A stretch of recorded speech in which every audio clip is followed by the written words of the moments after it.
Hi folks, this is Al Hague from ClayShootingUSA magazine. I'm here in sunny Las Vegas. I've got Steve Carmichael, who's a program administrator for the Clark County Shooting Complex. It's a beautiful day here. We're at the beginning of the Ducks Unlimited massive shoot with a huge turnout of 420 some shooters. And Steve, this has to mean a lot to Clark County coming in here at this level. It's a great event for us. We hope to make it an annual event, and we have Chamber of Commerce weather for them this week, and I think everybody's just having a great time. We've got something unusual here with this many shooters. You're running 3 rotations. You have an 8 o'clock rotation, 11 o'clock, and a 2 o'clock. Typically at most shoots it's a 9 o'clock and a 1 o'clock rotation. So this is pretty exciting because you're using how many stations?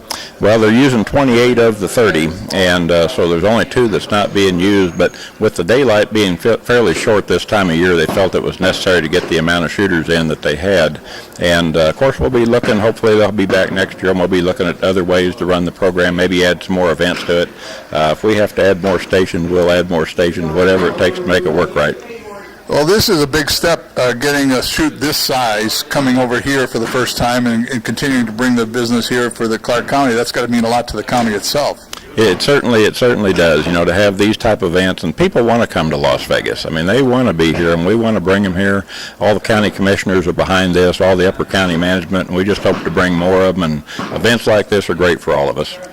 Any idea on how far away people have come to attend this DU shoot? Are these just all local and western coast guys, or do you know? I was looking this morning online, and we've got people here from 30 states, including Alaska and Hawaii, so they've come for a long ways, and a lot of people have come back from back east where the weather has just been awful this year, so I know they're having a good time with it. Well, I, for one, am glad to be here in the 70-plus degree temperature. This is about as good as it gets for me from up in the Pacific Northwest.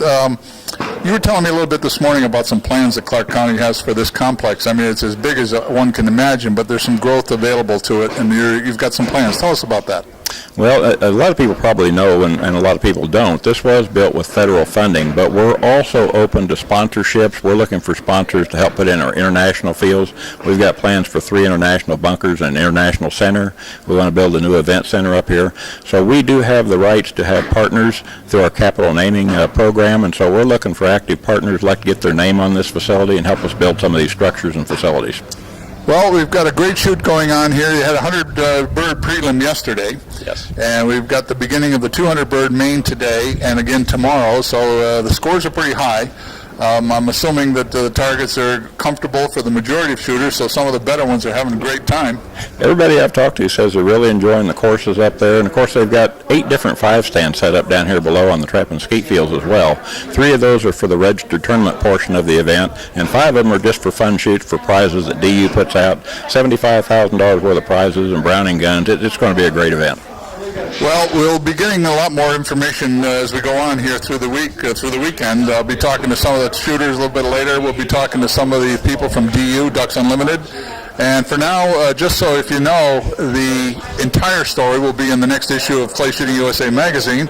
And if you haven't got your subscription, probably should get one because we're telling the story the way it is. So thanks again.